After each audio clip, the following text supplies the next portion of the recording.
the last year, I'm going away to the United States tomorrow morning, and when I come back, we'll resume.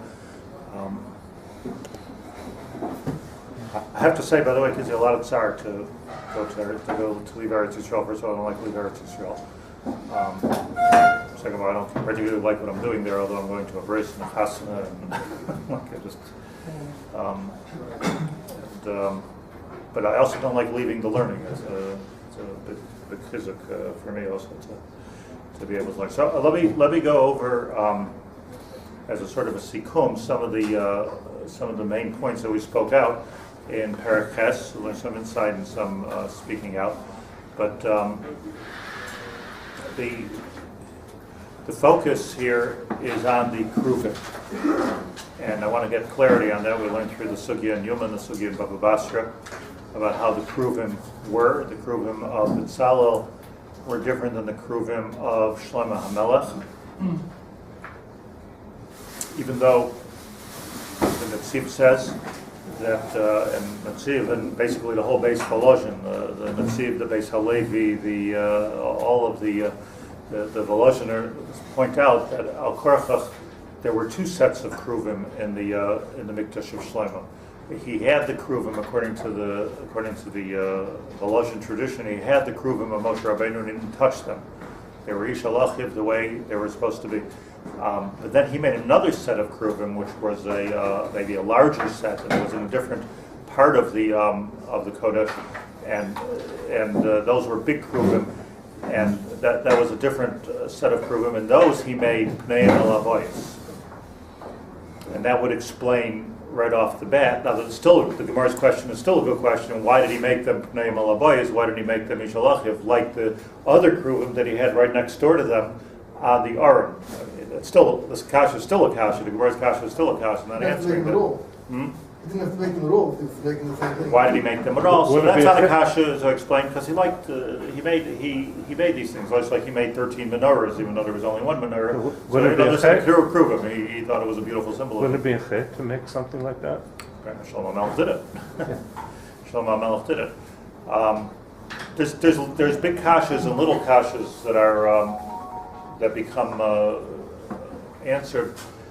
Here's a little kasha that I want to talk about more in a minute, but because I'll say that when Klal Yisrael came and was Oil Regel 3 times a year, so they opened up, the Kohen opened up the paroches, and they looked at the kruvim, and v'ra isa ma'urim zeh b'zeh. The ma'urim zeh b'zeh, meaning they were actually intertwined, hugging each other. So it wasn't the ishalachiv, and it wasn't pnei el avoyos. They were Mu'urim Zeh B'Zeh. And the Mefarshim explained that this wasn't, this Mu'urim Zeh B'Zeh, but doesn't mean that they were always Mu'urim Zeh B'Zeh.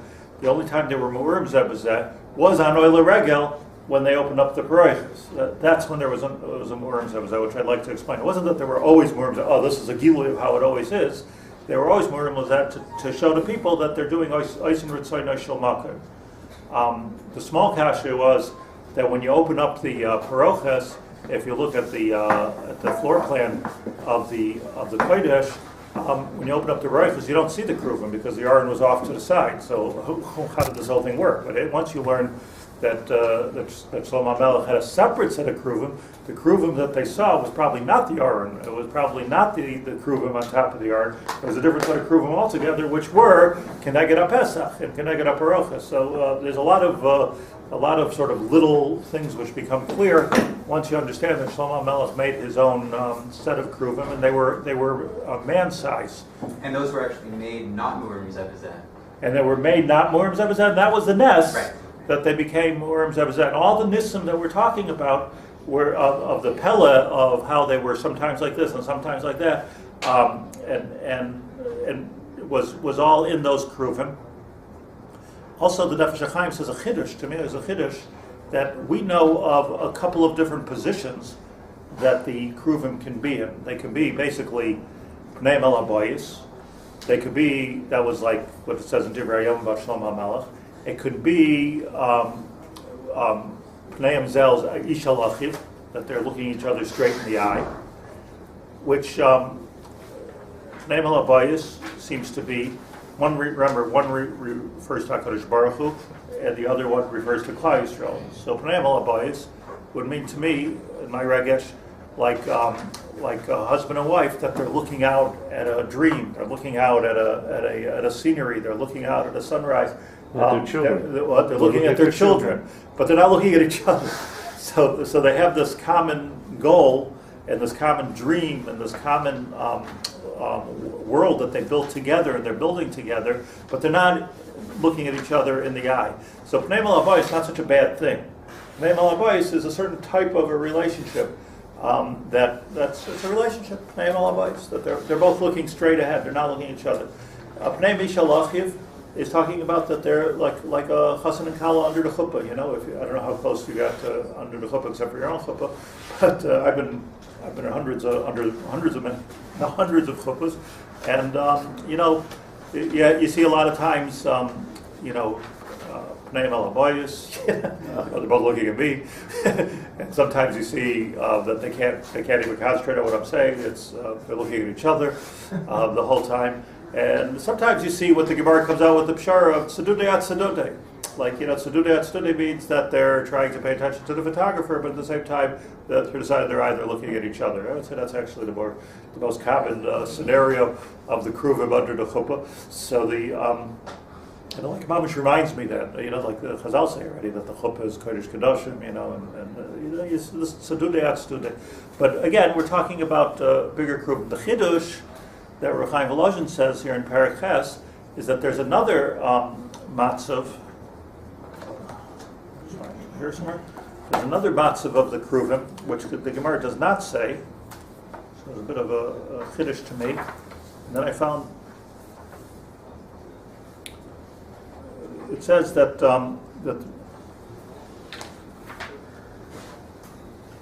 just skipping around a little bit over here.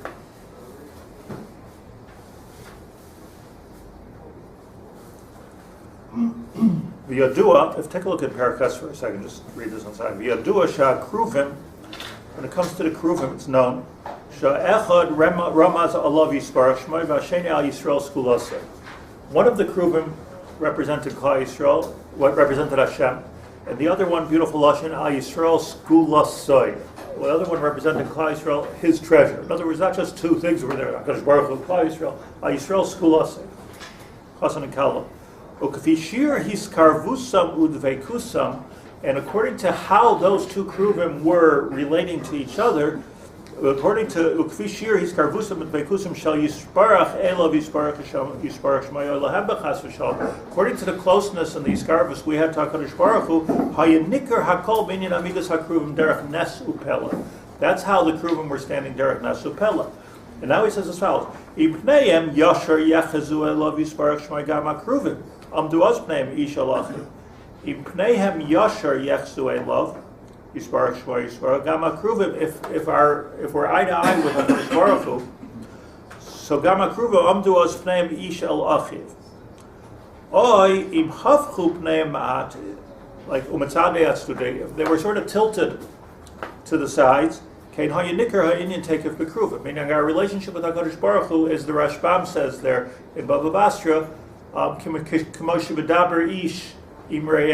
it's a different relationship. So you don't stare at a person straight in the eyes. You're tzedudei atzudei. You're. Then he says, Im chasushal hifnu oiref gam hakruvim karega hifnu hifnu. This scenario doesn't say in the Gemara. The scenario of the kruvim not being this way, not being this way, and not being this way, but turning back to back and like totally looking in completely different directions. That scenario doesn't say in the Gemara. And that's Kisha Elois and Ritzoidoi Shalbakim, so Reb Chaim Volozhin says it, Gama kruvim karega hifnu hafchu pneim ish me'alachiv.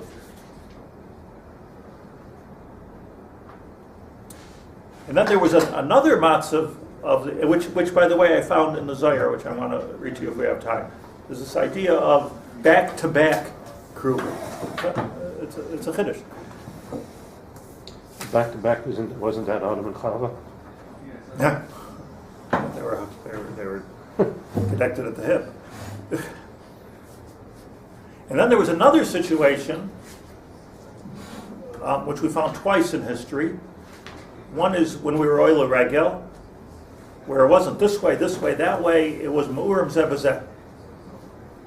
So since it was Ma'urim Zebazeh, that we find by the Sholosh Regolim, they were Ma'urim Zebazeh, meaning hugging each other. It's a whole different thing.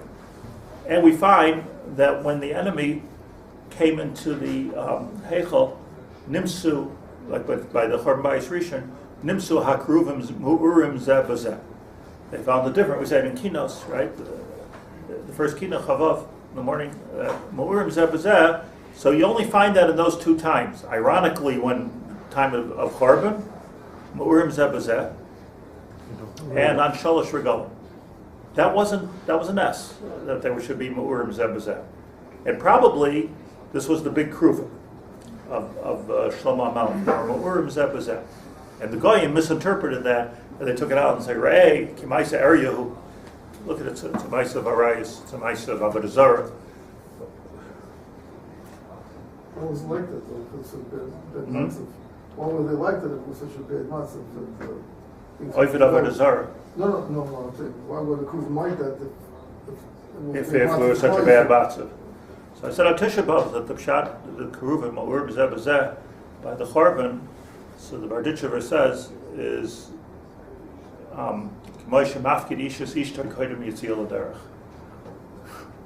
so, like, you could be angry, you could be upset, you could be this, but we're leaving each other for 2,000 years. We're leaving each other. In that case, 70 years, but it's going to be a big long gullus. Ma'urim Zebazeh, Kodesh Baruch Hu gives us that hug. And the same thing is by the Sholosh Regalim. So. How do we know they're stating the other times of the year if they were never visible? I know it from the Mefarshim, but I also know from the Gemara, because the Gemara says that either the Gemara says Sedudei Atzdodei, or Pnei Malabayis. So because it was only... Where do you say, the only place you find this is where the Gemara says that the Sholosh Regalim, that they were Ma'urim Zebazeh. So then we're medayik from there that it must be that they weren't like that in all other times. L'chayr. That makes sense, otherwise the whole Gemara is Moksha. Which is a Peladik and Ness. So I just want to take a moment to explain something over here. Where the true Kruvim were Zachar Nekevim. So we understand that mashal. We understand the metaphor of Zachar Nekevim. And the Kruvim was the Zachar represented HaKadosh Baruch Hu, and the Nekevim represented Klal Yisrael. So here's my question to you: why does it say Ish el Achiv? Yeah. Ish el Ishto. El Kalosa. There are many relationships that it could be. One could have been a father, one could have been a son. One could have been a melech, one could have been an eved. There's many relationships that we have with HaKadosh Baruch Hu. B'Tzalel, at Parshas Truma, by B'Tzalel it says Ish el Achiv. So Ish el Achiv doesn't sound to me at all to be Zachar Nekevim. And it certainly doesn't sound to be a married couple. And what's Ish el Achiv Ma'urim Zebazeh? Isn't it the best lashon for Ravus? Why? Yeah. Lav dafka Ish el Achiv is a euphemism for Ish el Achiv Pneim Zelzeh. But why isn't the euphemism a better euphemism of Ish el Ishtay? That would be a specific. That would be dafka. Right. I mean, the whole drasha is Zachar Nekeva. So I mean, okay, you could. Each halacha could be just an idiom saying one thing to another. And that doesn't necessarily involve gender. Like the relationship between two objects. Yeah. Like the lulav, is what they say. The kruv is the kruvim, not as what they represent. It'd be better to have a better teretz, huh?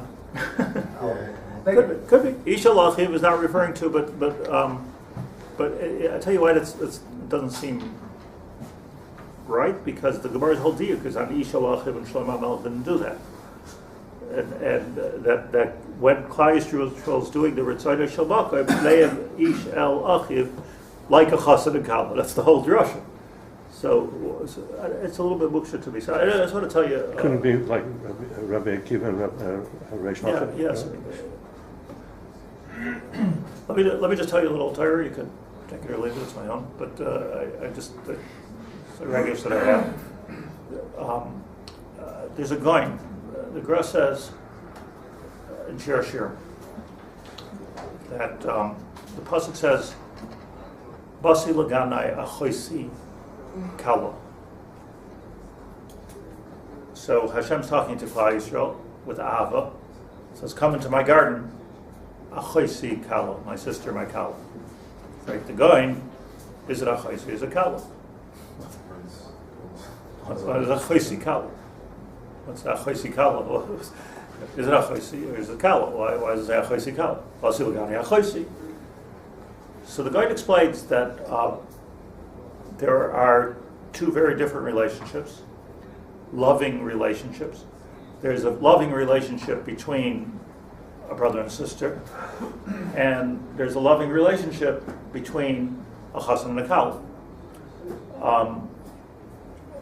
There may even be a loving relationship between a husband and a wife, but the guy doesn't go there. but there's a kala and there's an achoisi. The guide explains, B'kitzur l'shonos, I'm elaborating a little bit because he's very makatzer. The guide explains that the relationship between a brother and sister is, or it could be two brothers, two sisters, but a sibling, is a very, very deep relationship, but it's not a physical relationship. It's a very deep relationship. I mean, you're in a way, it's the deepest relationship. When we talk about achdus, brotherhood, achva, achdus, echad. Talk about two things being together, like you're saying. The closest relationship that could be is the gather of an ach. So probably in what you're saying, it's like that's probably the positioning of it is like an ach, like it's very, very close to each other. Very, very close as the guide, but not a physical relationship. Not a physical relationship between a brother and a sister is arayus, Baisa area, as it says in Kiddos. And even to show physical chipa at all with a brother and sister, to hug your sister, to kiss your sister, is mutter la'alacha. But the Rambam says, "Harezu derech hashoitim." Lashon of the Rambam. Seder, not getting into that halacha or that what's the correct thing to do, but the Rambam says, "Harezu derech hashoitim." It's like a funny place. I don't know. I'm not such a big baki, but Rambam doesn't say that too often. Either it's what they're tossing, it's derech hashoitim. Not a chumrah is a derech hashoitim. Shoitim do that. They're always hugging their sisters. Shoitim do that. So it's very, very much a platonic relationship, yet it's a very, very deep relationship. A kala is a different type of relationship. A kala is a relationship, says the guy, where it's well, it depends what you call a kala, but before you're married, although it's not a physical relationship per se, but it's going to be a physical relationship, right?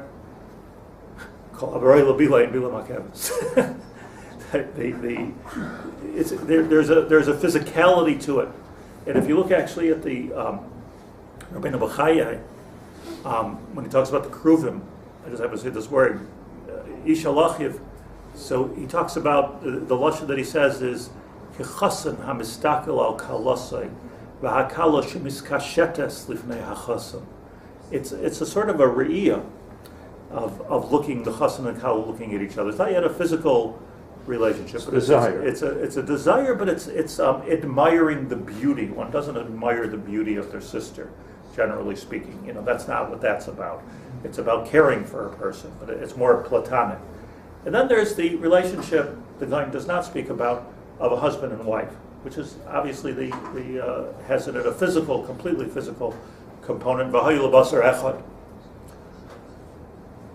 So that's what the guy says in Shiurim. So basi laganai achoisi kala, that we have to have, he says, two relationships with HaKadosh Baruch Hu. One is the relationship of das, achoisi, and another is a relationship of kala. Basi laganai, meaning HaKadosh Baruch Hu is the chassan, we're the kala. So and we find this at Har Sinai, like it was like chassan and kala. The Har Sinai was choifa aleim har kegigis. It was like a chuppah, the Mefarshim say. So two different relationships, so that's what that pasuk is talking about. it seems to me that in the relationships of Klal Yisrael and Kadosh Baruch Hu, there's actually 3 levels that are important over here, and maybe 4. There's a relationship of Ish Alachiv, Oisin Ritzonei Shel Makom. Ish Alachiv is a very, very deep relationship, but it's not really a physical relationship. There's a relationship that Reb Chaim Volozhin brings from the Zohar, and I have the whole Zohar, I went through the whole thing, where they're back to back. So that's interesting because sometimes that's the case with brother and sister also, back to back, but they're still caring. Sometimes they're not actually showing, manifesting, they're arguing about whatever, but there's a certain caring of a brother and sister. And then there's a relationship of Bu'urim Zelazeh, which you find by the Shalosh Regalim. Let's talk about the Shalosh Regalim. Bu'urim Zelazeh seems to be, that's already talking about not a chosi, not kala, but a marriage relationship between HaKadosh Baruch Hu and Klal Yisrael. Bu'urim Zelazeh. It could be that when Klal Yisrael came to be Oila Regel, so the relationship at that time changed from brother-sister relationship, changed even from Chas and Kala relationship. But at that time, Gufa of the Aliyah L'Regel, they were Mu'urim Zebazeh. Because look what's going on over here. There's a tremendous intimacy between Klal Yisrael and the Ribono Shel Olam that, by marriage it says, Ya'azov ish as aviv as imay v'davak v'ishtay. Everybody came in Klal Yisrael. I mean, when you think about it, it was pretty magnificent that everybody left their fields, they left their jobs, they left their families, they left their friends, they left their grocery store, they left everything, lech lecha, and came to Yerushalayim to be misached with HaKadosh Baruch Hu. So at that time, the Kohen opens the Paraychas, and he says, what's going on right now? Right now, like we have such a special thing. Right now, we have such a special relationship between HaKadosh Baruch Hu and Klal Yisrael that they're Ma'urim Zeh B'Zeh. This is like mamash a marriage. It seems to me also that even B'Shas Chorban, putting aside the Barditchever for a second, there was a certain demonstration that was going on to the Goyim who found these Kruvim, Ma'urim Zeh B'Zeh, and that is don't think that there's a golus. Don't think that there's a divorce here between Klal Yisrael, because that's the whole time. That's what the Babylonians wanted to do. That's what the Romans wanted to do. They wanted why are you the chosen people? Why do you think? This was always bothering them. If you look at this both in secular history and in Jewish history, this always bothered from the time of Esav already. This always bothered the Goyim that what was the special relationship with HaKadosh Baruch Hu, and by being machriv the Beis Hamikdash, and by being garm and golus to Klal Yisrael, by killing Klal Yisrael and torturing Klal Yisrael, they really thought, and you see this all over Chazal, they really thought that they finally put the final wedge, the nail in the coffin, in the relationship between HaKadosh Baruch Hu and Klal Yisrael. And what do they find? Mu'urim Zeh B'Zeh. We're tight. Can't separate We're us. tight. We're inseparable. This is a marriage. Okay, there are times, that you have to separate. There are times even in our own homes we need to separate. There's times you need to go on a trip. There's times there's a golus. There's all kinds of things that go on in a relationship, but we're tight. Mu'urim Zeh B'Zeh. And it could be the guy missed the symbolism of it. Now listen to the diuk of it. I'm not saying the Babylonians were so smart, but nevertheless, if you have no relationship with a woman and you're Mu'urim Zeh B'Zeh, it's a rayas. This is not your wife. So they saw it as a Bais Arayas, Bais Aryahu, the Babylonians. That's how they learned it. And they were so wrong that there was never this get. The Mu'urim Zeh B'Zeh, in other words, what are you doing? If you're divorced, not only that Klal Yisrael at the time of the Bayis Rishon were Oived Avodah Zarah, that's why the Beis Hamikdash was destroyed. So once you went that way, it's like if there's a divorce, chas v'shalom, so there's a mitzvah to be machzir grushasei, but there's a mitzvah to be machzir grushasei, but not after you've been with somebody else. Once you've been with somebody else, once you marry somebody else in between, you can't be machzir grushasei any longer. That's the halacha. So, so like, HaKadosh Baruch Hu's Sibud was Ma'urim Zeh B'Zeh. Very, very special relationship that we have with HaKadosh Baruch Hu. So you have a Ach, and now it's Miyushav to me. Isha Lachiv, it was like brotherhood, that was one thing. Achoisi, Achiv, doesn't make a difference, a brother and a brother and a sister. From that point of view, it doesn't make a difference. Kala, and then Ma'urim Zeh B'Zeh, hugging each other, which is the physical relationship between a husband and wife, which is so much more, and that you found only on the Shalosh Revam. We left everything, and we came, and just it's Mazkir, the famous. I heard this actually I heard it maybe earlier said I heard it in my ears from the Babich Rebbe, Olav Shalom, that he said that Rabbeinu Gershon was called the Ma'or HaGoyla. What do you call Rabbeinu Gershon? Ma'or HaGoyla. That's you see even his when you abbreviate his name, it's Reish Gimel Mem Hey. Rabbeinu Gershon Ma'or HaGoyla. He was called the Ma'or HaGoyla. So Babich Rebbe asked, why was he the Ma'or HaGoyla more than Rabbeinu Tam? Why was he called the Ma'or HaGoyla? So he said that Rabbeinu Gershon, one of the great things that he did was he forbade bigamy, right? Like you're not allowed to be married to two wives. So he didn't tire it up, he didn't do Gemara. Until Rabbeinu Gershon, it was an acceptable thing to be married to two wives. Rabbeinu Gershon made a cherub that you're not allowed to read somebody else's mail, and you're not allowed to marry two wives. Like those are he made I think 8 charamim, and this was the most famous one, the cherub de Rabbeinu Gershon. You can't get out of the cherub de Rabbeinu Gershon unless you have like a heter meir rabbanim, and a heter meir rabbanim is saying you have to have 100 rabbanim from different countries, different places, come up with a psak saying that it's okay to go against the heter of Rabbeinu Gershon. That's what a heter meir rabbanim is. Heter meir rabbanim is not some kind of magical thing that says you don't need a get or something like that. Heter meir rabbanim is like every cherem of the time of Rishonim. I mean, meir rabbanim l'hater is a cherem. That's the lumdus of a heter meir rabbanim. So it was Rabbeinu Gershon that accomplished you should be married to one wife and one wife only, at least one wife at a time, only. So the Babich Rebbe said so beautifully. He said that this was Machayev HaKadosh Baruch Hu, because now HaKadosh Baruch Hu could say, look, Klal Yisrael, I'm putting you into Golus, and you're still there with me, but we're still a relationship. But in the meantime, I can create a relationship with somebody else also. Let me find some other nation which is going to behave better than Klal Yisrael. Not be Oived Avodah, not be doing Gilui Arayis, not do Shvichas Adav. I'll stay married to you, but let me create another relationship with Esav, with something else. Comes Rabbeinu Gershon, he's going around a Kadosh Baruch Hu. That no, you can't have two wives. Can't have two wives. Like you're married to us.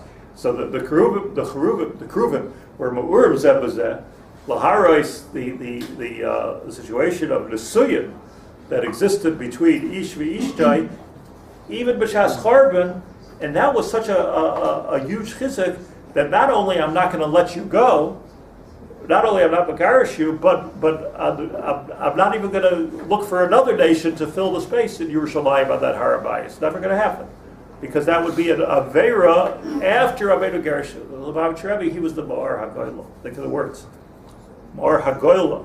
It wasn't Ma'or Yisrael, Ma'or of Eretz Yisrael, Ma'or HaGoyla, because he gave light into the Golus that it was because of him. That even though we're so far away, we're in Siberia, we're in Auschwitz, we're in America, wherever we are, like in Golus, the marriage is tight. And that's a or. That's the Ma'or HaGoyla. So like what a powerful understanding of Rabbeinu Gershon Ma'or HaGoyla. Machayev HaKadosh Baruch Hu. Going back to you saying that could be more like HaKadosh Baruch Hu giving us a hug before we went to Galus.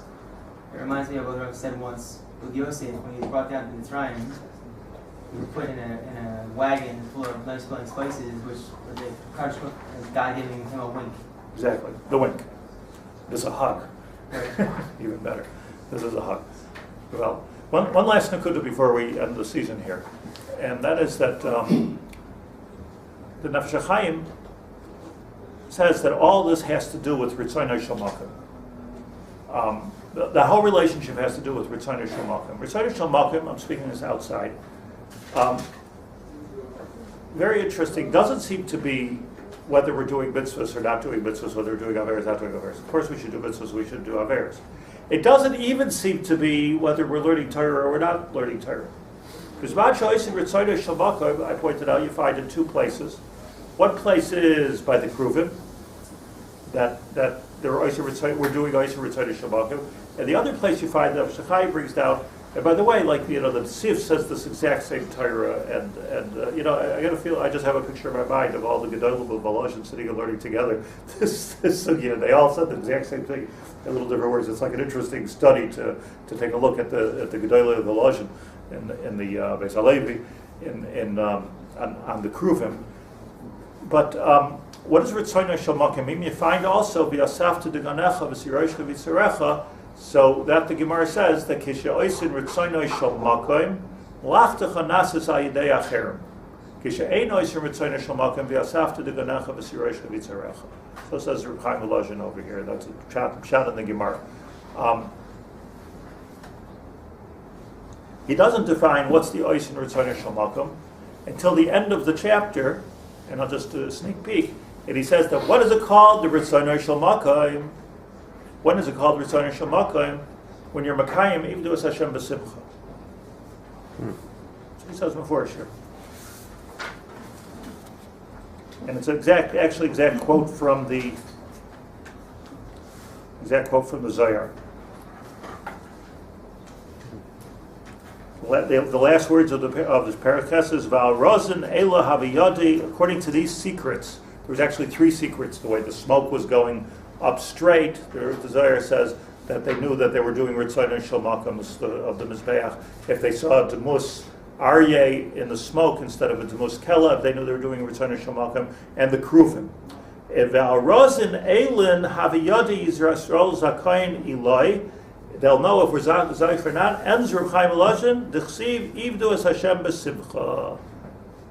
Chedva, the train Kruvin, there is a certain chedva of the train Kruvin, the Shari Alei is Hader b'chedva, Ba'alm is Hader b'rachman, and then the whole world is good.